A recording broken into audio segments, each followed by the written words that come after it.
여러분들은 모르실 수도 있을 텐데 1996년 11월에 한국에서 공익 예능 프로그램 하나가 굉장히 히트를 합니다.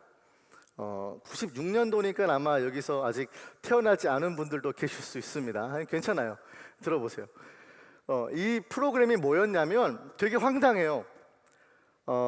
도로 위에서 운전하는 운전사가 빨간 신호등을 만났을 때 정지선을 정확하게 멈출 수 있는가에 대한 프로그램이었습니다. 그래서 그 정지를 정확하게 한 사람한테 무려 냉장고 한 대를 선물하는 프로그램이 있었습니다. 지금 저희 얼바인 땅에 사는 현대인들 많이 배웠고 많이 또 학문도 길 그리고 나름 시빌라이즈된 우리 사람들은요, 신호등 지키는 게 대수냐라고 할 수 있죠. 하지만 여러분, 그 당시에 한국 문화에서는 그 90년대 초반인가요? 2000년대 초반쯤에 그때부터 한국 사람들은 자가용을 운전하기 시작했대요. 그러니까 자가용을 많은 사람들이 함께 갖게 되면서 이 운전 문화에 대해서 이야기를 하다가 제가 좀 찾아보니까 운전하는 사람들은 많아졌는데 아이러니하게도 시민의식과 사람들이 운전 문화에 대한 의식들이 실생활을 같이 따라오지 못했다는 거죠. 그래서 보니까 90년대, 2000년대 초반까지는요, 매년, 놀라지 마십시오, 매년 1년에 교통사고로 몇 명이 죽었는지 아십니까? 맞춰보십시오. 맞추는 사람에게는 상품 없습니다. 예, 10,000명이 죽었다고 합니다. 놀랍죠? 이 당시 1996년도에는요 1년에 12만 명이 죽었다고 합니다. 그러면 한 달에 몇 명이 죽은 거예요? 거의 1,000명이 교통사고로 숨진 것입니다. 그래서 이 일요일 밤에라는 코너에 이경규 씨가 나와서 하는 프로그램이었는데 그 기획을 한 것이죠. 우리가 어떻게 하면 이 운전 문화를 바로잡을 수 있을까? 시민의식을 어떻게 하면은 운전자는 많아지고 사람들은 죽어나가고 있는 이 상황에서 어떻게 하면 의식들을 바꿔갈 수 있을까라는 질문을 던진 것이죠. 그래서 만들어진 게 바로 양심 냉장고였습니다. 그런데 여러분, 첫 촬영날 가서 보니까 아니나 다를까 모든 사람들이 적신호를 무시하고 그냥 지나치기 시작했습니다. 아무도 빨간 불에 서지 않았던 것이.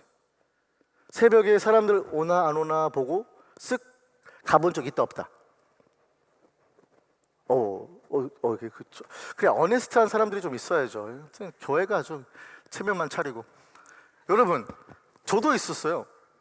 심지어 한국에 가서 늦은 시간에, 근데 그들은 되게 이런 비밀이니까 우리끼리만 알고 있읍시다.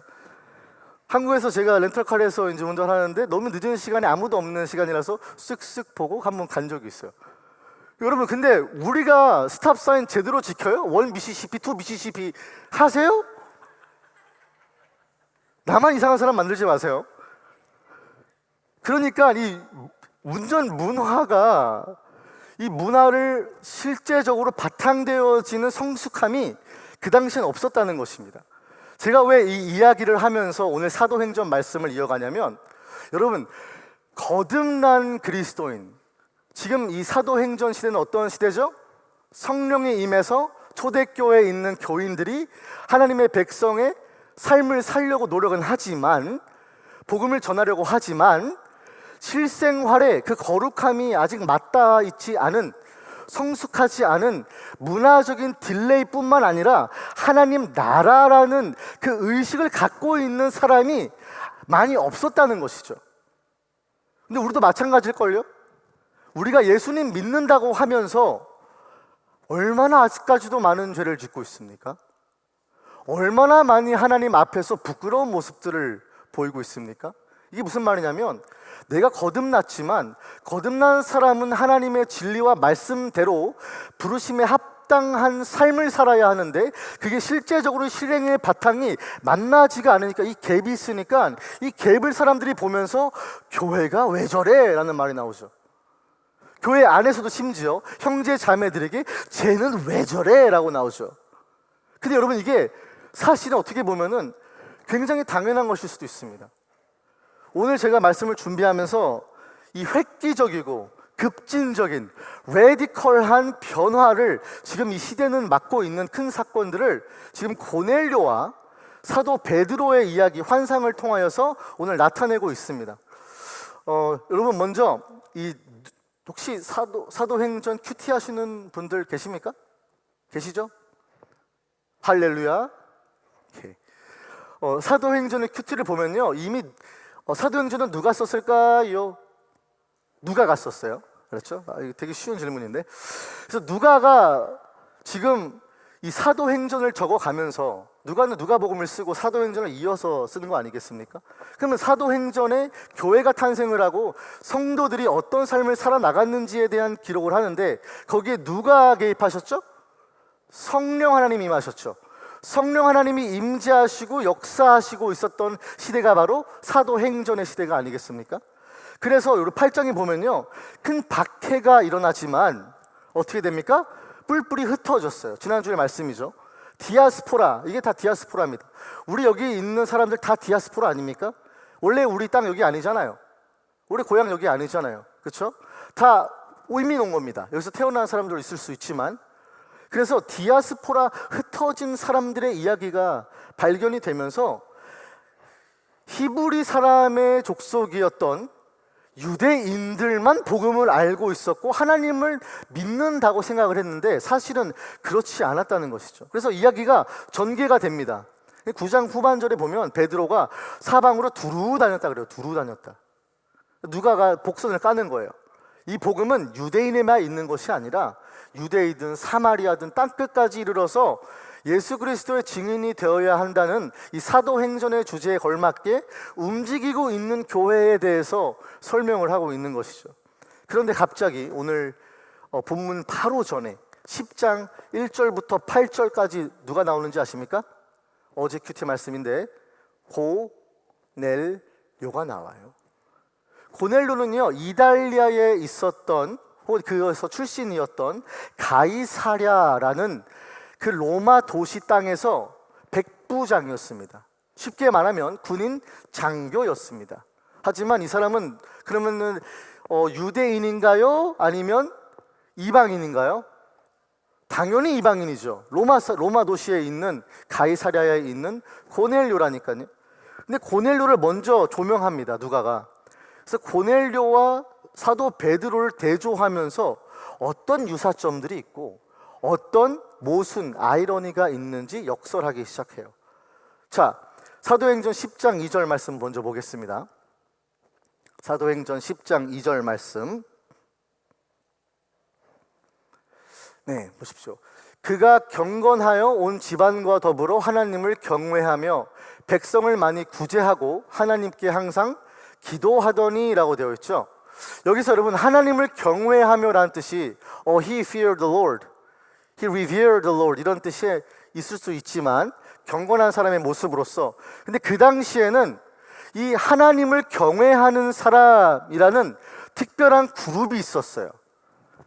전문 용어가 붙여 있는 거죠. 하나님을 경외하는 이들이라는 어떤 그룹과 부류되어 있었던 사람들을 지칭하는 말이 바로 하나님을 경외하는 이들이었다라고 해요. 그래서 그 사람들을 제가 찾아보니까 어떤 사람들이었을까? 보니까 이 사람들은요, 이방인이지만 유대교 신앙을 갖고 있는 사람들이에요. 웃기죠? 유대교 신앙을 받아들였는데 그래서 안식일에 회당에 들어가서 예배도 하고 제사도 드렸습니다. 각종 율법을 지키는 사람들이 바로 이 경건한 사람들인데 하나님을 경외하는 자들이었다라는 그룹이 있는 거예요. 그래서 이 사람들은 다 율법도 지키고 했지만 할례만은 받지 않았어요. 그래서 무할례자 이런 얘기가 나오잖아요. 그렇죠?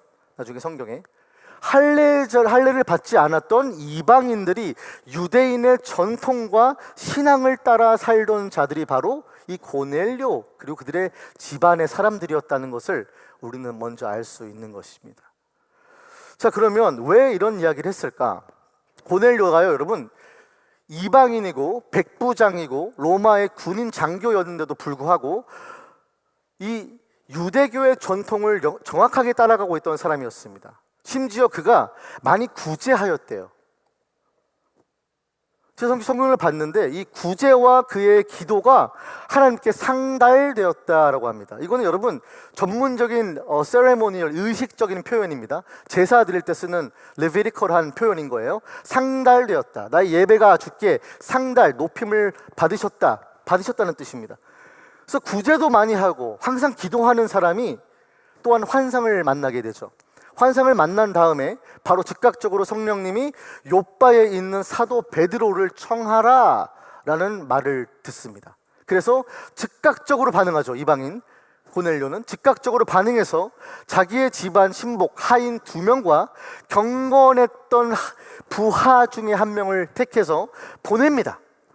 그래서 이 오늘 본문 9절 말씀으로 절묘하게 이어지는 것입니다. 9절 보십시오. 오늘 본문 9절 말씀 10장 9절. 이튿날 보통 한 50km가 됐다고 해요. 가이사랴에서 지금 있는 요빠까지 오는 시간이. 그래서 이튿날 지금 그들이 오고 있는 겁니다. 고넬료의 하인들 그리고 그 부하가 오고 있는 거예요. 베드로를 청하기 위해서. 이튿날 그들이 길을 가다가 그 성 요빠에 가까이 갔을 그때에 베드로가 기도하려고 지붕에 올라갑니다. 시각은 제 6시였더라. 누가는 여러분 그냥 쓴 게 아닙니다. 하나하나 이유가 있어요. 자, 기도하려고 지붕에 올라간 베드로, 이 모습은 여러분 방금 전에 누구랑 겹쳐 보입니까? 고넬료일 수밖에 없어요. 고넬료는 항상 기도하는 사람이었다니까요. 유대 전통에 따라서 기도하는 사람이었어요. 베드로도 마찬가지로 기도하려고 지붕에 올라갔을 때 그 시각이 제 6시였다 그러는데 여기서 시간의 차이점만 있습니다. 유사점들이 뭐냐면 고넬료도 항상 기도하는 사람이었고 경건의 사람이었고 환상을 만나게 되죠. 마찬가지로 베드로도요 같이 기도하는 사람이었고 경건한 사람이었는데 환상을 만나게 됩니다. 다른 거 한 가지가 있다면 시간만 달랐어요. 몇 시라고 나오죠? 베드로는 제 6시였다. 이건 우리 시간으로 하면 오후 12시입니다. 그리고 우리 고넬료, 이방인 고넬료가 기도했던 시간은 언제냐? 사도행전 10장 3절 말씀에 몇 시죠? 제 9시예요. 그럼 여러분 고넬료가 기도했던 시간은 몇 시일까요? 따단 오후 3시. 지니어스. 역시 똑똑하셔. 오후 3시에 기도하고 있었던 고넬료, 그리고 오후 12시에 기도하고 있었던 사도 베드로. 뭐가 차이가 있나 보면요, 고넬료는 오후 3시에 뭐가 있었냐면 성전에 매일마다 번제가 올라갔습니다. 공적 제사와 예배를 드렸던 시간이 몇 시다? 오후 3시라는 거예요. 하지만 고넬료는 누구다? 가이사랴에 살고 있는 백부장 이방인이다 라는 것이죠. 이방인 백부장이 공적인 예배 시간에 맞춰서 경건의 기도 오후 3시에 기도하는 도중에 환상을 받게 되죠. 베드로는 제 6시에 기도하는데 제 6시는 몇 시라고 했죠? 12시입니다. 12시에 기도하는 시간은 뭐냐면 유대인의 개인의 기도, 개인 경건의 기도의 시간을 3파트로 나눕니다. 3파트 띄워주시면은 첫 번째가 아침, 오후, 저녁 시간으로 3가지가 나눠집니다. 첫 번째는 샤카리트라고 해서 해가 뜰 때부터 오후 12시 정도까지 시간 프레임 안에서 기도하는 시간이 바로 이 아침 기도예요. 유대인의 전통에 따르면. 두 번째 기도가 뭐냐면 오후 기도입니다. 이 오후 기도는 몇 시부터 시작하죠? 정오가 뭐냐면 오후 12시예요. 12시부터 해질 역까지 기도하는 게 민하라는 유대인 전통에 따른 기도였습니다. 자, 그렇다면 퀴즈. 잘 듣고 있었는지. 베드로는 그러면 제 6시에 기도했는데 그러면 이게 어느 개인 경건의 시간의 윈도우에 해당이 되죠? 민하. 맞아요. 여기는 유사점들, 시밀러리티가 발견되는 거죠. 근데 두 사람은요 너무 다른 인생을 살아왔죠. 베드로는 갈릴리 출신으로 뼛속까지 유대인입니다. 뼛속까지 유대인. 근데 이방인 고넬료는요, 이달리아 사람입니다. 그래서 백부장이었고 로마 군인의 장교였어요. 두 사람의 인생은요, 절대로 뭉치거나 접점이 없었을 사람들이 갑자기 이제 만나기 시작하는 거예요. 둘 다 기도하는 사람, 환상을 보고. 한 명은 공적인 기도를 했고, 고넬료는. 한 명은 개인의 기도로 유대인의 전통을 따르고 있었던 이 두 사람이 여기서부터 점점 같은 사람인 것 같지만 너무 다른 인생을 살아왔던 두 사람이 한 사람으로, 한 지체로 겹쳐지기 시작한다는 것이죠. 자, 그러면 여기서부터 이제 아이러니가 발생합니다. 모순이 발생해요. 역설적이죠. 유사점을 찾은 다음에 반대로 이제는 아이러니를 찾고 있는 거예요. 예. 자, 오후 12시면 보통 우리가 뭐 하죠? 뭘 먹죠? 점심 먹죠? 그쵸? 근데 유대인 사람들의 식사 습관은 그러지 않았어요. 유대인 사람들의 식사는요, 하루에 단 2번 정도 먹었다고 합니다. 첫 번째 식사가 뭐였냐면 오전 10시 식사였어요. 오전 10시 식사, 그러면 우리에게는 약간 아점 느낌인 거죠. 아점 식사가 있고, 그 다음에 오후 6시에 먹는 조금 더 실속 있는 든든히 먹는 식사가 바로 오후 식사였습니다. 그러니까 우리가 생각하는 지금 정오 시간이 12시가 사실은 점심시간대가 아니라는 거예요. 놀랍지 않습니까? 점심시간대가 이미 한참 지난 후에 베드로는 지금 시장하였다라고 표현하죠. 그래서 사도 바울이 지금 본문 10절 말씀에 보면요, 뭐라고 되어 있습니까?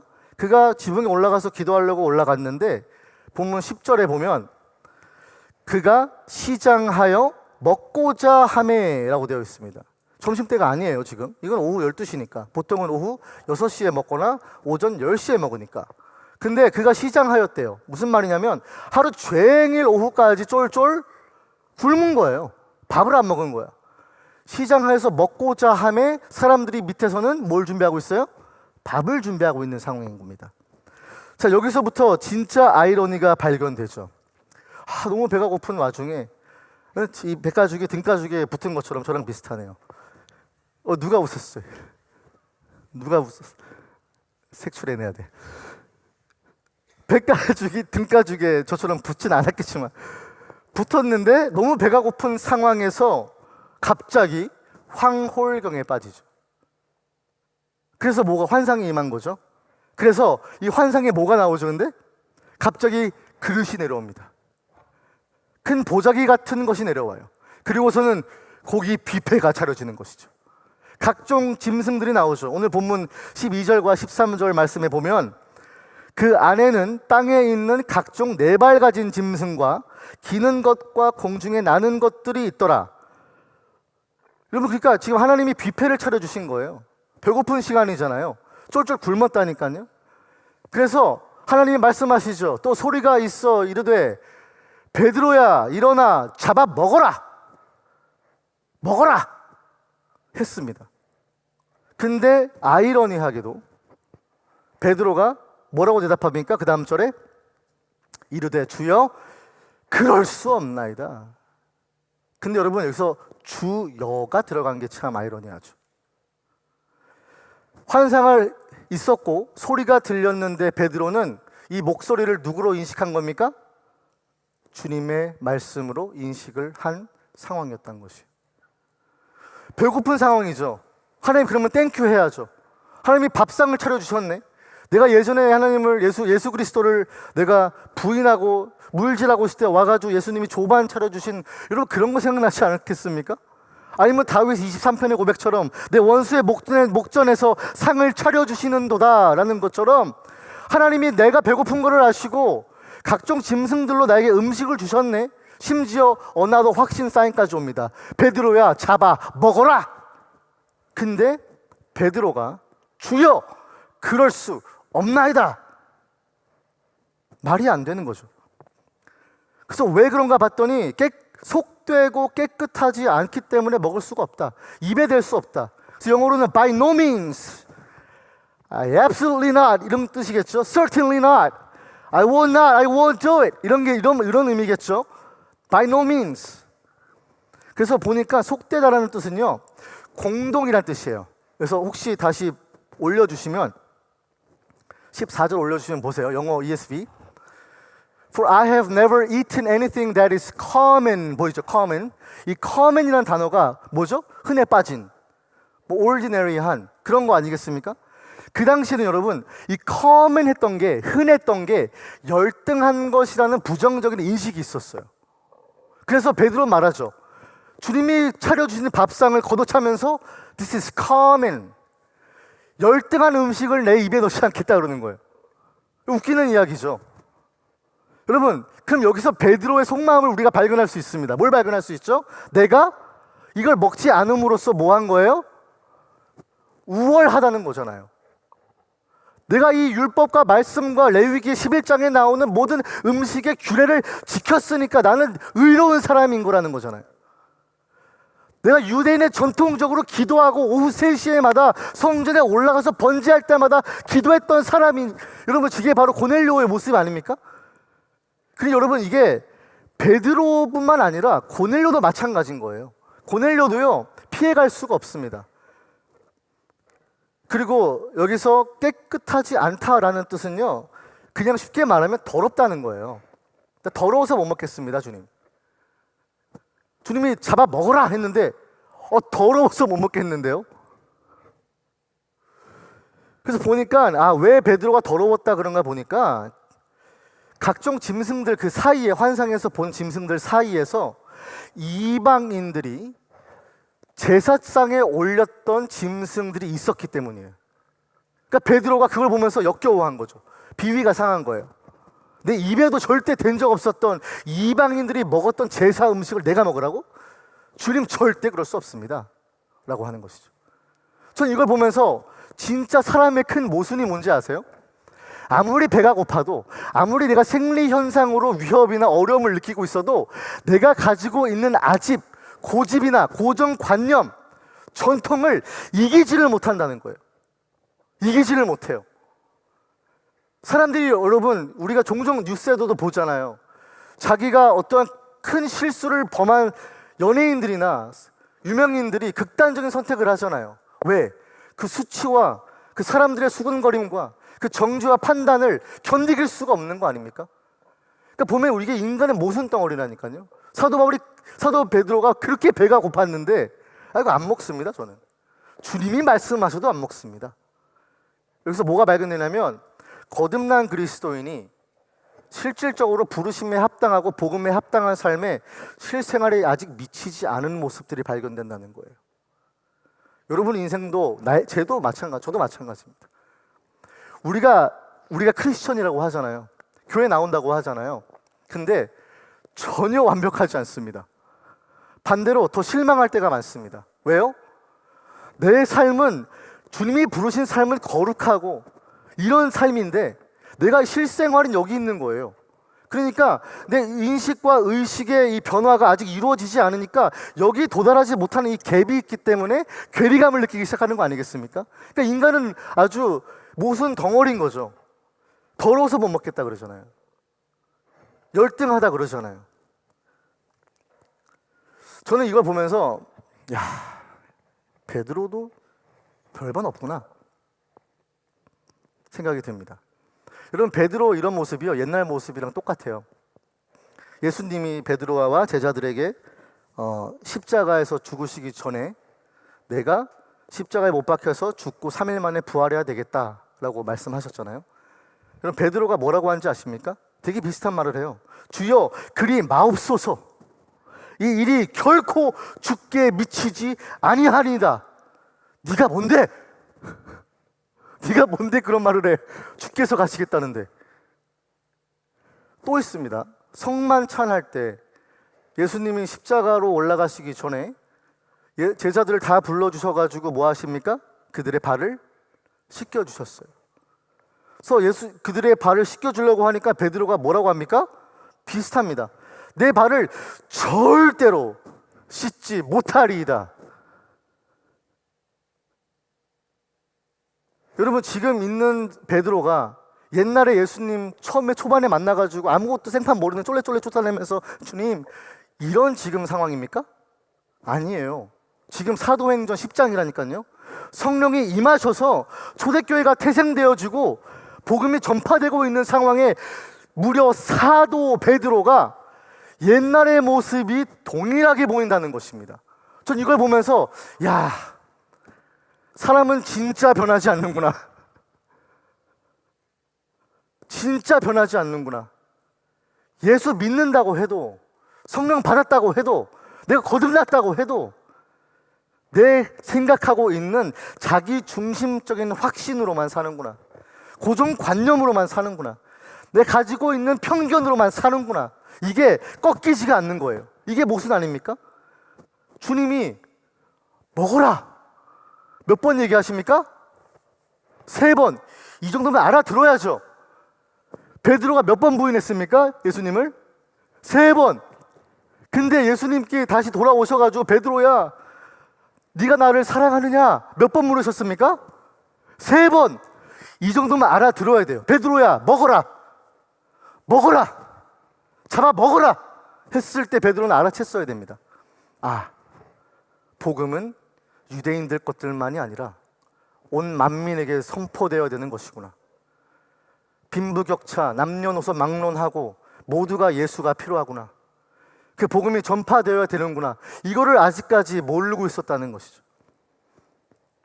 저 말씀을 묵상하면서 이런 생각이 많이 듭니다. 와, 우리도 참 이런 모습이 있지 않나. 저도 마찬가지고 하나에 꽂혀서 그거를 내가 고착화되면 내가 가지고 있는 사상과 가치관과 생각들이 굉장히 디스톨트 될 수 있겠다라는 생각이 드는 것이죠.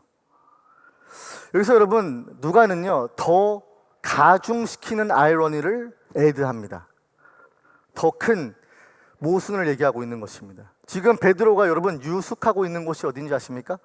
바로 시몬의 집인데 이 사람은 무두장인이었습니다.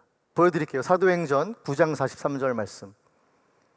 베드로가 요빠에 여러 날 있습니다. 하루 아니에요. 여러 날입니다. 여러 날 있어 시몬이라 하는 무두장이의 집에 머무느니라. 이어서 사도행전 10장 6절 말씀. 10장 6절에 그는 무두장이 시몬의 집에서 유숙하니 그 집은 해변에 있다 하더라. 여러분 지금 무두장이가 나오는데 무두장이는 뭐 하는 사람인지 아십니까? 무두장이는요 짐승을 잡아서 그의 가죽을 벗겨서 짐승을 취급하는 사람이었습니다. 짐승의 가죽을 취급하는 사람이겠죠. 그래서 그 당시에는 이 무두장이들, 한국말로 또 피장이라고 설명하기도 하는데 이 가축을 도륙해서 이 가죽을 뜯어내서 그거를 가공시켜서 판매하거나 유통했던 사람이 바로 무두장이었어요. 그래서 그 집엔 항상 시체 썩은 내가 진동했어요. 짐승 시체 썩은 내가 아주 그냥 거기 그냥 스며들어 있으니까 아주 진동하고 있었단 말입니다. 그런데 베드로는 그 무두장이의 집에서 여러 날 유숙하고 있었다는 말도 안 되는 모순 덩어리가 생긴 거죠. 환상에는 동물들이 다 나오는데 밑에서는 가축을 잡고 있는 무두장이의 집에서 있는 것이죠. 무두장이는 여러분 그래서 유대인들이 별로 안 좋아했어요. 유대인들은 시체 이런 거 근처에 안 가잖아요. 그렇죠? 그래서 시체 근처에 갈 수 없으니까 자기들은 다른 사람들이 도륙하고 만든 음식들을 먹잖아요. 그것도 웃긴 일이죠. 그렇죠? 다른 사람이 다 해준 거를 먹어. 이러면서 이게 거룩한 음식이래. 이건 말이 안 되는 이야기입니다. 그러면서 그 음식을 받아 먹고 있는 지금 무두장이 시몬의 집에 있는 베드로지 않습니까? 시장했다고 음식을 준비하고 있잖아요. 그러니까 무두장이 집에서 음식을 열심히 준비해주고 있는데 자기는 먹지 않겠다라고 얘기하고 있는 모습이 겹쳐 보이는 것이죠. 얼마나 무두장이를 여러분 경멸하고 멸시했냐면 한 여성이 남성과 사랑에 빠집니다. You are my death. 오케이, 여기까지. 그래서 사랑에 빠지는데 만약에 남자를 너무 사랑하는데 이 여자가 이 남자의 직업이 무두장이라는 것을 발견하잖아요. 그러면 약혼한 상태에서도 약혼을 무효시킬 수 있었어요. 어느 정도인지 알겠죠? 어느 정도가 무두장의 직업을 경멸했는지 알겠죠? 그런 무두장의 집에 지금 있는 게 누구다? 바로 베드로였다는 것이. 모순 덩어리인 거죠. 근데 우리도 마찬가지죠. 사람이 얼마나 아둔하고 자기중심적입니까? 나를 유숙하게 해주고 이름도 시몬이니까 이름 비슷하네? 우리 친구 먹을까? 하지만 넌 무두장이지만 내가 괜찮아. 넌 내가 인정해줄게. 굉장히 자기중심적인 거 아닙니까? 편향 확증적인 거 아닙니까? 내 좋아하는 사람들은 내가 가까이 하고 나랑 좀 안 맞는 것 같은 사람은 좀 내가 거리를 두고, 야, 넌 잠깐만 있어봐. 내가 원하는 스탠다드를 넘지 못하니까 잠깐 좀 격리 좀 해보자. 그래서 여러분, 무두장이가 요바에 있었잖아요. 요바는요, 해변가였습니다. 아까 읽었었죠? 해변가에 있었다는 것을 읽었었죠? 기억나시죠? 방금 읽은 거예요. 네. 해변가에 있었던 이유가 썩은 시체 냄새가 진동을 하니까 그거를 냄새 해변에 있는 바람이 좀 완화시켜 줬어야 됐다는, 그 정도로 심한 상태가 바로 시몬의 집, 무두장이의 집이었다는 것이에요. 여러분, 예수님의 수제자 사도 베드로도요, 편견과 고정관념과 자기가 갖고 있었던 그런 prejudice, bias, 이거를 넘지 못했어요. 거듭나고 복음을 전하고 있었던 베드로도 동일하게 우리와 연약했다고 얘기하고 있습니다. 제가 오늘 말씀을 준비하면서 편견에 대해서 약간 이제 집중을 해보다가, 여러분 테드토크라고 아시죠? 테드토크라는 프로그램이 있는데 미국 여러 세계에서 각지 연사들, 스피커들이 와가지고 여러 주제에 대해서 토론하고 이야기하잖아요. 강의하잖아요. 뭐 사회적인 이슈라든지 뭐 여러 가지 수학, 여러 분야에서. 그래서 테드토크에서 제가 편견에 대한 내용이 딱 뜨길래 한번 봤어요. 심리학자인데 펄 블룸이라는 사람이 이런 제목으로 편견에 대해서 심리학자가 정의를 한 겁니다. 제목이 흥미롭습니다. 제목이 뭐냐면 Can prejudice ever be a good thing? 이라는 제목이 있어요. 아마 있을 텐데 띄워 주십시오. 오케이. Can prejudice ever be a good thing? 편견이 좋은 것이 될 수 있을까요? 라는 제목으로 펄 블룸이라는 사람이 이야기를 합니다. 그러면서 이 사람이 이렇게 해요. 우리가 when we think about bias and prejudice, we think stupid evil people are doing stupid evil things 라고 생각할 때가 많대요. 어리석고 악한 사람들이 어리석고 악한 일을 하는 것이라고 편견과 편향적인 생각을 갖고 있는 사람들을 우리가 생각할 수 있다는 것이죠. 근데 이 사람이 이렇게 얘기합니다. 놀라운 얘기를 해요. 이 사람이 뭐라고 얘기하냐면, 이어서 우리는 사실은 추측과 판단을 잘한대요. 그리고 대부분 맞는 경향이 있대요. 그래서 제가 이걸 가져왔거든요. 이게 핵심 테이크어웨이입니다. 그래서 펄 블룸이 하는 말이 뭐냐면, 편향, prejudice, 편견, bias, 때로 합리적이고 도덕적일 수 있대요. 우리의 생존과 상호작용을 형성한대요. 이를 이해하는 것은 더 나은 사회 규범을 세우는데 길잡이가 됩니다. 고정관념은 종종 경험에서 나온 합리적 일반화에 근거하여 사회적, 비사회적 영역에서 정확한 판단을 이끌 수 있다는 거예요. 그래서 이성의 힘, reason을 힘을 이해하고 활용하면 비합리적이고 해로운 편향과 싸우는 데 도움이 되어서 더 나은 세상을 만들어갈 수 있다라고 합니다. 여러분은 어떻게 생각하십니까? 편견과 편향이 좋은 것이 될 수 있습니까? 왜 우리가 reluctant 하죠? 왜 나 이건 I don't buy it, I don't dig. 왜 그러죠? 우리는 알아요. 편견과 바이어스가 얼마나 우리 사람들을 디스트로이 하는지 알고 있어요. 얼마나 그 사람을 내 마음속으로 죽이고, 얼마나 그 사람을 미워하고 편을 가르고 점점 하나 되지 못하게 만드는 균열을 조장한다는 것을 우리는 알고 있기 때문이죠. 저는 근데 폴 블룸의 말이 어느 정도 이해는 가요. 여러분들 누구라고 지금 얘기하지 마시고, 만약에 일하는 데나 여러분 학교나 클래스나 셀이나 심지어 거기서 저 사람은 약간 나랑 안 맞네 하는 사람이 있어요, 없어요? 이거 대답하지 마세요. 듣기 싫어. 안 듣고 싶어. 그러면서 그렇게 얘기하죠. 내가 저 사람을 겪어봤어. 그냥 얘기하는 것이 아니라 대화도 해봤고 뭔가 경험도 해봤는데 저 사람은 나랑 좀 안 맞아. 이런 거 있잖아요, 솔직히. 인생 어느 정도 살았잖아요, 여러분. 그쵸? 그러면서 은근히 그 사람과는 격리시켜서 나랑은 같은 공간이랑 같은 삶과 같은 인생들을 같이 살 수 없다는 것을 우리는 사실적으로 우리 몸과 행동과 언행에서 조금씩 비추기 시작하죠. 솔직히 맞지 않습니까? 여러분, 근데 그럴 수 있어요. 우범 지역에 여행 갔을 때 우범 지역이라고 하면 거기서 누가 돈 따발리고 다닙니까? 안 그러잖아요. 우리 컴퓨터 가가지고 막 사인 안 날리잖아요. 그쵸? 왜? 깽인 줄 알아서 총 맞을 수 있으니까. 그러니까 여러분, 이게 이 펄 블룸이라는 말이 어느 정도 일리가 있어요. 내가 가졌던 경험과 겪었던 사람, 어떤 패턴적인 반복적인 경험들을 통하여서 추측을 내리고 판단을 내렸을 때 대부분 맞을 때가 있다니까요. 인정해요. 저도 인정하는 것 같아요. 어디 문제가 생기잖아요. 아, 저 사람이 문제 일으켰을 것 같은데, 그러면요 맞을 때가 많아요. 맞을 때가 많아요. 그런데 여러분, 여기서 넘어가라는 거예요. 하나님의 백성은요 여기를 넘어가라는 거예요.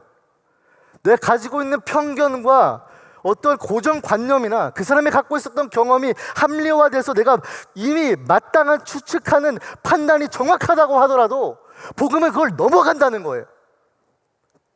그게 교회의 모습이라는 것입니다. 믿으십니까? 믿으십니까? 아, 진짜 믿으십니까? 그러면 여러분, 넘어갈 줄 알아야 돼요. 그게 아무리 맞더라도, 그 사람이 또 문제 일으켰을지라도, 여러분 뒤에서 수근거릴지라도, 분위기를 조장하면서 판을 나누고 팔을 나눌지라도 그걸 넘어갈 줄 알아야 된다는 거예요. 베드로도 이 장벽을 넘지 못했습니다. 왜냐하면 내가 살아온 경험이랑 그 사람 봤을 때 이 사람 뻔하거든. 이거 했을 게 너무 뻔하게 보이거든. 그런데 그걸 넘어가는 것이 바로 복음의 능력이라는 것입니다. 폴 블룸 말은요, 말이 쉽지 인간의 죄성만 더 증폭시켜요. 인간의 간사함, 연약함, 악함을 다 끄집어내기 시작해요. 누가는요 이어서 추가적인 아이러니를 또한 애드합니다. 지금 베드로가 어디 있죠? 요빠에 있습니다. 요빠 하면 떠오르는 구약의 인물은 요나죠. 요나입니다. 왠지 아세요? 하나님이 요나를 불러가지고 너 니느웨로 가서 회개의 말씀을 선포해라.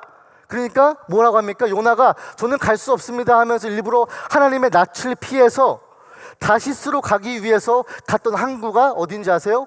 요빠예요. 니느웨로 가기 싫었어요. 싫다니까요. 이거 왜 싫은가 봤더니 니느웨는 여러분 아시리아가 북이스라엘을 멸망시켰을 때 사람들을 완전 도륙해버렸어요. 사람의 스킨을 가죽을 벗겨버렸어요. 그러니까 요나의 입장에서는 정말 꼴도 보기 싫은 사람들이에요. 여러분, 우리 그래서 일본한테 안 좋은 감정 많죠? 왜 그래요? 에이, 저 사람들 우리 조상들을 힘들게 하고. 그랬던 거 아닙니까? 그러니까 그런 갖고 있었던 편견, 고정관념, 어떤 전통에 따라서 갖고 있었던 쓴뿌리와 나쁜 마음들이 표출되기 시작하는 건데, 여러분 요나가 그랬다는 거 아니에요? 그래서 요나가 나중에는 이런 말을 해요. 나는 알았대요.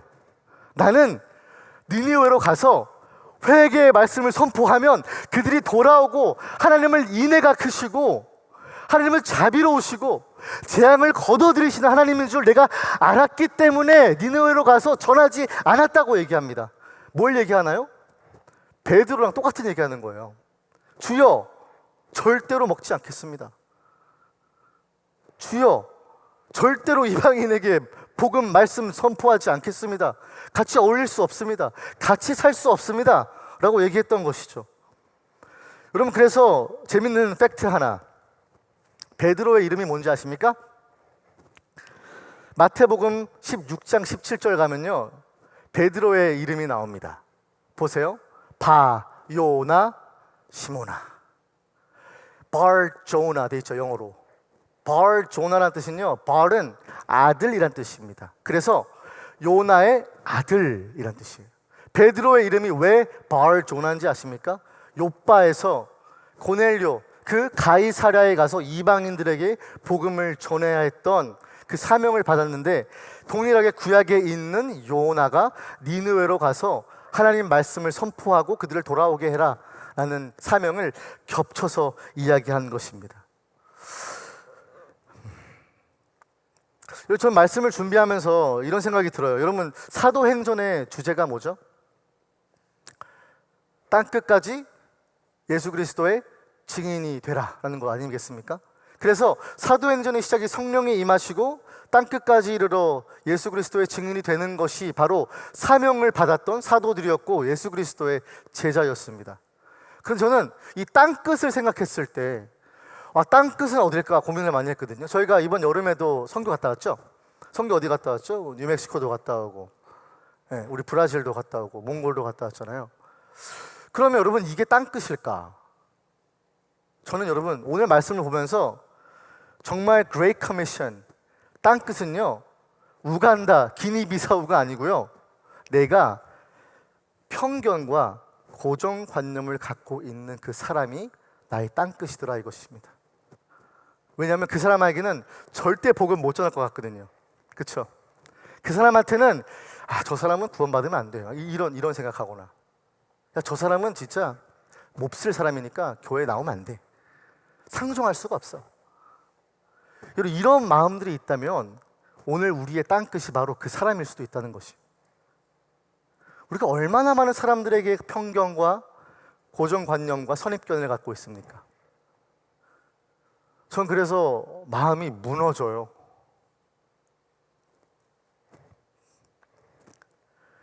이런 말씀을 보면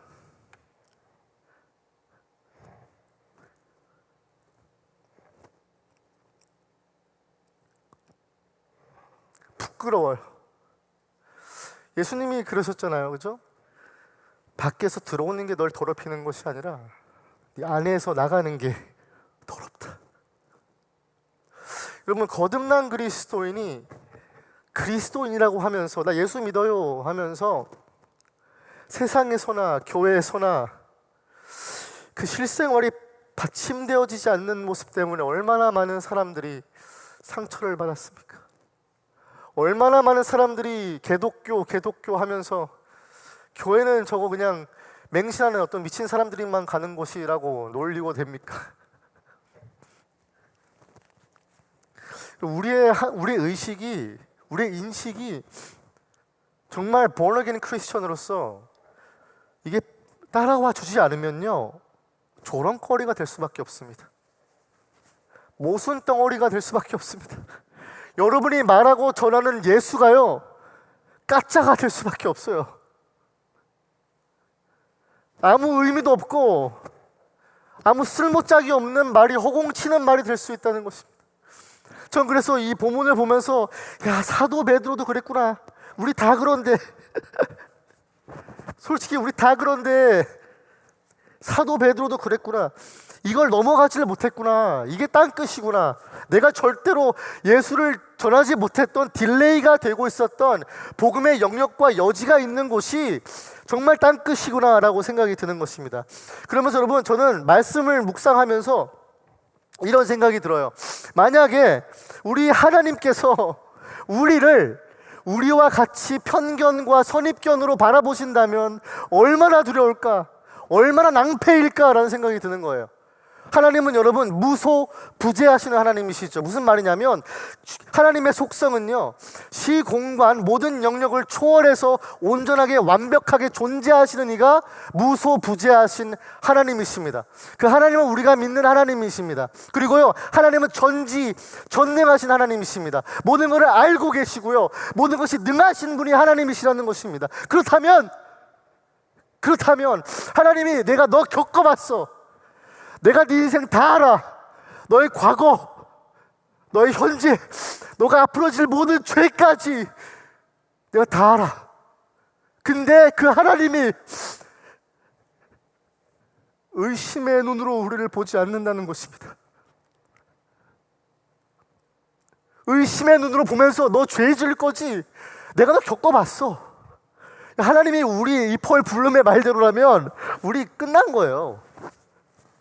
과거에 했던 모든 죄악들, 더러움들, 앞으로 질 모든 죄악들 하나님이 다 아신다면 하나님이 어떻게 우리를 편견을 보지 않고 보시겠습니까? 너도 죄 지을 거지? 아유, 내가 너를 구원하지 말았어야 됐어. 이러겠습니까? 근데 우리는요, 교회에 와서 그 짓을 하고 있는 거예요. 하나님조차 우리를 바라보시면서 의심의 눈으로 보지 않으시는데 우리는 저 사람이 했을 거야. 의심의 눈초리를 쏘아보시면서 너가 그랬을 거야 라고 하기 시작하죠. 그래서 여러분, 베드로가 환상을 본 다음에 딱 깼을 때 그때 고넬료가 보낸 하인들과 부하가 옵니다. 그렇죠? 그때 하나님이 말씀하시죠. 20절에 안 올렸습니다. 성경에 보십시오. 20절에 뭐라고 말씀하시냐면 일어나 내려가 의심하지 말고 함께 가라. 저는 그걸 보면서 야, 우리 얼마나 의심하면서 사람들을 보고 있을까. 얼마나 저 사람 내가 다 겪어봤어. 다 해봤어. 저 사람 얘기하는 거 다 들어봤어. 근데 안 돼. 이걸 얼마나 많이 하냐 이거예요. 마치 1990년대 한국 대중문화 문화 의식과 문화 인식들이 자가용을 운전하는 사람들이 많아서 1년에 10,000명이 죽어나가는데 그것도 모르고 실생활이 받침되지 않았던 것처럼 우리 교회가 그런 모습일 수도 있겠다 싶은 겁니다. 그래서 여러분, 다시 이야기로 돌아가면요, 이경규 씨가 인터뷰를 해요. 그래서 차를 세웁니다. 그 정지선에 딱 섰던 차가 있는데 조그만 귀여운 티코였어요. 아무도 이거 적신호에 아무도 안 설 거야 라고 기획했던 그 양심냉장고 프로그램이요, 그 스토리를 보니까 어떻게 되냐면 차량이 한 대 새벽 4시에 서요. 새벽 4시에 딱 서가지고 감격하는 마음으로 쫓아가가지고 이제 차를 멈춰 세웁니다. 그런 다음에 인터뷰를 하려고 하는데 그 운전자 얼굴이요, 이렇게 일그러져 있어요. 이렇게. 그래서 그 당시 PD가 이거 망했다, 음주운전이다, 공쳤다 이거, 이러고 있었는데 앞에 윈드실드에 보니까 장애인 스티커가 붙여 있었다는 것이에요. 알고 보니까 장애인 부부가 타고 있었던 차였어요. 그래서 운전자하는 분과 나중에 인터뷰를 하는데 인터뷰할 때 그분에게 이경규 씨가 말도 안 되는 질문을 합니다. 왜 정지선을 지키셨어요? 라고 질문을 해요. 웃기는 말이죠.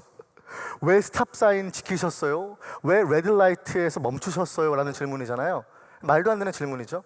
너무 당황한 나머지. 근데 그때 운전하셨던 그분이요, 이렇게 대답을 했습니다. 내가 늘 지켜요. 그래서 여러분, 이 프로그램이요, 전국을 강타하면서 모든 사람들에게 어떤 인식의 변화를 촉구하게 됩니다. 대서특필되는 기사들마다 어떤 제목이었냐면 누가 장애인인가 라는 제목이었어요.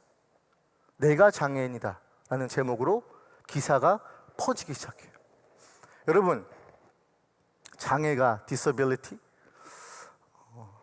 그게 여러분 영적으로도 있을 수 있을 것 같아요. 예수님을 믿는다고 하면서 내가 예수님 영접했고 교회 나오고 신앙생활하고 말씀도 보고 기도도 한다고 하면서 내가 가지고 있는 나의 잘못된 디서빌리티를 가지고 교회로 계속적으로 가져오고 있는 모습이 우리에게도 분명히 있지 않을까라는 생각을 하는 것입니다. 감사하게도 오늘 말씀에 베드로는요, 하나님 나라 백성으로서 복음의 인식과 의식이 조금 변하기 시작했습니다. 본문 23절 말씀 보면 베드로가 그들을 불러들였대요. 얼마나 아름답습니까? 베드로가 불러들여 유숙하게 하니라. 이튿날 일어나 그들과 함께 갈새 요바에서 온 어떤 형제들도 함께 가니라. 여러분, 여기서 유숙하다는 말은요, 원어가 이방인이라는 뜻입니다. 재밌죠? 그래서 지금 한 집에 세 부류의 사람들이 함께 유숙하게 된 거예요. 누구죠? 유대인 사도 베드로. 그리고 누구죠? 무두장이었던 시몬, 그리고 또 누구죠? 고넬료, 이방인들 하인들과 그의 부하가 같이 한 집에서 유숙하기 시작했다는 것으로 오늘 본문이 마무리가 됩니다. 여러분, 교회가 세상 사람들은요 콩가루 같다 그러죠. 콩가루 집안. 근데 여러분, 그 재밌어요. 콩가루를 진짜 이렇게 물로 반죽해서 뭉쳐보려고 했는데 잘 뭉치지가 않더래요. 그래서 우리가 보통 콩가루 집안 하면 잘 뭉치지 못하는 어떤 가족 구성원들을 얘기할 수 있지 않겠습니까?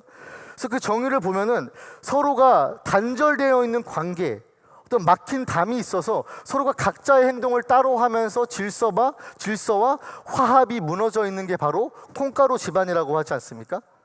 저는 오늘 말씀을 묵상하면서 세상 사람들은 그렇게 볼 수도 있는데 사실 우리 교회는 빵가루 집안이다라는 생각이 들어요. 재밌죠? 빵가루가 뭘까? 예전에 제가 여기서 예살매에서는 설교했던 것 같은데, 여러분, 이 빵가루 집안이라는 제목을 제가 붙인 이유가 뭐냐면 마태복음 15장에 가나안 여인이 나오잖아요. 기억나시죠? 가나안 여인이 나와서 주께 부르짖죠. 주님, 불쌍히 여겨 주시옵소서. 내 딸이 귀신에 들렸습니다 라면서 뭐하죠? 주님께 울부짖습니다. 근데 예수님이 뭐라고 말씀하시죠? 자녀의 떡을 개들에게 주는 것이 마땅하지 않다라고 하셨잖아요. 그럼 약간 마음 상처받을 수 있어요. 예수님, 뭐지? 내가 알던 사람인가? 그 사람을 겪어봤는데 별로더라라는 소리 얼마나 많이 나왔겠습니까? 옆에서 그 광명을 봤던 사람들이요, 예수님 그 사람 아주 나쁜 사람이더라. 아주, 야, 사람을 개라고 하니 어떻게? 그렇지 않았겠어요? 근데 예수님은요 그 자리에서 유대인들만 구원받는 거라는 말을 하는 것이 아니었죠. 그 여자의 믿음의 고백을 듣고 싶어 하셨죠. 어떤 고백이었을까요? 마태복음 15장 27절 말씀에 여자가 이르되 주여 옳소이다. 맞대요. 내가 이방인이래요. 내가 개 같은 사람이래요. 근데 개들도 제 주인의 상에서 떨어지는 부스러기를 먹나이다 라면서 절박하게 예수님께 매달립니다. 예수님이 그 다음에 뭐라고 말씀하시죠? 여자여, 네 믿음이 크도다. 우리는요 다 하나님 앞에서 하나님이 흘려주시는 빵가루, 생명의 떡 대신 예수 그리스도의 빵가루를 먹고 싶어서 안달복걸 난, 왜냐하면 다른 소망이 없거든요. 내가 나를 봐도 누가 나를 구원할 수 있을까? 내가 나를 봐도 전혀 정직한 모습도 없고 죄밖에 없고 더러움밖에 없는 나의 모습을 보면서, 여러분, 지금 이 이방인이었던 가나안 여자의 울부짖음이요 이런 철판을 깔 수 있는 거 아닙니까? 왜냐하면 절박하니까. 갑자기 예수님이 자녀들에게 주는 떡을 주는 게 마땅치 않다, 걔들한테. 그러면 그 여자가 나 마음 상했어, 나 예수님 안 따라가. 여러분, 그랬으면요 어떻게 됩니까? 구원받지도 못하고요 따라가지도 못합니다. 하지만 그 여자가 뭐라고 합니까? 그거를 꿋꿋하게 버텨내요. 그걸 넘어갑니다. 넘어가면서 뭐라고 합니까? 부스러기라도 좀 주십시오. 여러분, 이게 교회의 모습이에요. 교회는요 잘나고 이쁘고 잘하고 아주 의롭고 성실하고 거룩한 사람들만 있는 곳이 아니에요. 다 이방인 가나안 여자와 같이 주님의 빵가루가 없으면 살 수가 없습니다. 주님이 흘려주시는 주인의 상에서 떨어지는 빵가루라도 없으면요 저 죽습니다 라는 믿음으로 갖고 사람들이 우리 교회이고 우리 예삼인 줄 믿으시기 바랍니다. 여러분, 그러니까 우리는요 다 하나님의 은혜의 빵가루를 먹은 사람들이라면요, 야, 너는 왜 그렇게 생겨 먹었어? 너는 왜 그렇게 행동해? 라고 할 수가 없는 거예요. 왜냐하면 그 주님의 흘러가고 있는 빵가루만이 우리를 살릴 수밖에 없다는 절박함이 너도 나도 동질감을 느끼고 있기 때문이죠. 그럼 미국 선교사님들이 우리 조국 대한민국을 밟으면서 이런 생각했을까요? 저 야만인들, 배워먹지 못한 아시안인들을 예수를 전하는 것이 과분하다라고 생각하면서 그 먼 길을 목숨을 걸면서 와서 순교하면서 복음을 전했을까요? 아닙니다. 그들은요 내가 은혜 받은 사람이기 때문에 저들에게도 은혜가 필요합니다. 그 빵 부스러기 먹었던 사람이 바로 나입니다. 저들에게도 하나님 은혜를 허락하여 주시옵소서. 그리고 이 마음으로 우리의 믿음의 선조들, 우리 부모나 우리 지금 이 자리 얼바인 땅에서 복음을 듣고 예배할 수 있는 이유가요, 바로 그 미국 선교사님들이 있었기 때문 아니겠습니까? 말씀을 좀 마무리하려고 합니다. 사도 베드로가 함께 따라가죠. 오늘 본문 23절 보면은 따라갑니다. 따라가서 가이사랴에 있는 고넬료와 그 사람들 가정을 다 만나요. 그리고 하는 말이 뭐냐면, 내가 참으로 하나님은 사람이 외모로 보지 아니하시는 것을 알았다 라고 얘기합니다. 그리고서는 복음을 전하는데 복음을 표현하는 방식이 너무 아름답습니다. 사도행전 10장 36절 말씀에 사도 베드로가 고넬료와 이방인들에게 이제 복음을 전합니다. 뭐라고 하냐면, 만유의 주 대신 예수 그리스도로 말미암아 화평의 복음을 전하사 라고 시작합니다. 무슨 말입니까? 하나님 보내신 그 아들 예수 그리스도는 화평을 만드는 복음, 굿뉴스라는 것입니다. 기쁜 소식이라는 것입니다. 막힌 담을 허무시는 것이 화평의 복음이라는 것입니다. 내가 저 사람과 상종하지 못하고 어울리지 못할 것만 같았던 사람들이 어울리게 되어주고 같이 유숙하게 되어지는 것이 복음의 능력이라는 것입니다. 그래서 내가 가지고 있는 편견과 오해와 고정관념들과 전통에 따른 나의 모든 쓴뿌리를 넘어서더라도 화평의 복음이신 예수 그리스도의 복음을 만나면요, 우리가 다 형제 자매요, 예수 그리스도의 보혈을 다 흘리신 핏값으로 사신 교회가 된다는 것을 믿으시기 바랍니다. 그게 복음입니다. 그래서 오늘 말씀을 저는 맺으면서 여기서의 주역은 베드로도 아니고 고넬료도 아니다. 근데 저는 무두장이 시몬의 집이 인상 깊게 마음을 계속 파고들더라고요. 그러다가 창세기 말씀이 떠올랐습니다. 창세기 3장 21절 말씀에 이런 말씀이 있습니다. 여호와 하나님이 아담과 그의 아내를 위하여 가죽 옷을 지어 입히시니라. 이때가 언제인지 아십니까? 아담과 하와가 범죄해서 자기가 다 벗겨져 있는 것을 알아차리고 자기가 수치심이 가득하고 자기 모습이 부끄럽다는 것을 인식하고 있었던 죄인의 상태가 바로 이때였습니다. 하나님은 여러분 그냥 버리지 않으셨습니다. 너 내 말 어겼으니까 너 나가라, 다른 사람 구하겠다 하지 않으셨습니다. 아담과 하와를 어떻게 하셨습니까? 짐승을 잡았어요. 무두장이처럼 짐승을 잡아서 가죽을 벗겨서 아담과 하와의 나쁘끄러운 그 알몸을, 수치를 다 가리셨습니다. 여러분, 그러면 여기서 우리는 당연히 누가 떠올라야 합니까? 우리가 믿는 예수 그리스도입니다. 하나님의 어린 양 예수 그리스도께서 십자가에서 자기 몸을 다 찢으심으로써, 우리 죄를 담당하시고 다 찢으심으로써 화평을 만들어 가시고 구원을 주시며 영생을 허락하셨습니다. 여러분, 그러니까 우리는요, 지금 다른 옷들을 입고 있는 것 같지만 다 예수 그리스도의 의의 옷을 입고 있는 자들인 줄 믿습니다. 그러니까 여러분, 브랜드 명품 입었네 이런 거 따지지 마세요. 우리 다 같은 옷 입고 있습니다. 예수 그리스도께서 친히 자기 몸을 희생하시고 대속제물로 십자가에서 죽으심으로 말미암아 우리는 다 같이 그를 믿는 자는 영생을 얻고, 그를 믿는 자는 단절되었던 하나님과의 관계가 회복되어지고, 단절되었던 사람들과의 관계가 회복되어지며, 단절되었던 나의 관계가, 세상의 관계가 다시 회복되어지게 되는 복음의 화평의 역사가 우리 삶 가운데 능히 역사하기를 주님의 이름으로 축복합니다.